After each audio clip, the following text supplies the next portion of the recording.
from the start of this project till Tuesday, what's the time span been? Has it been 3 years, 4 years? We started construction, I believe, in spring of 2022.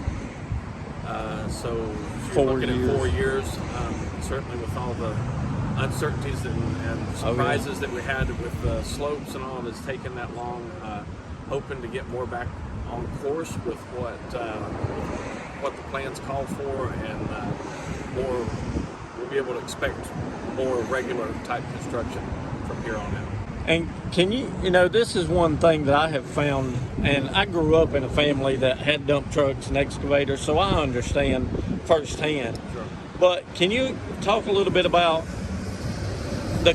either the delays or complications that you ran into? There's so much rock here and over there that Joe Q public doesn't realize that. Can you talk a little bit about that? So yeah, as originally planned, much of this corridor through the project here was planned to have cut slopes, very much like this. And oftentimes when we think of rock and excavating rock, it is a slow process. But in this case, it would have been quicker had it all been like that. But of course, you don't know exactly what's underground until you start digging.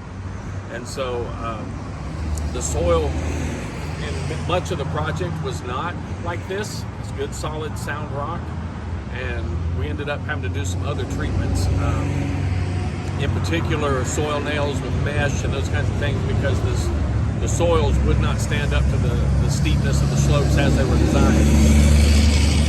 If we had laid the slopes back and made them flatter, which would be one option, it would mean that we had to get more right-of-way, more impacts to structures, those kinds of things. And so we determined that it was best course to do this, and that's slow work. You can't excavate as fast with those types of treatments.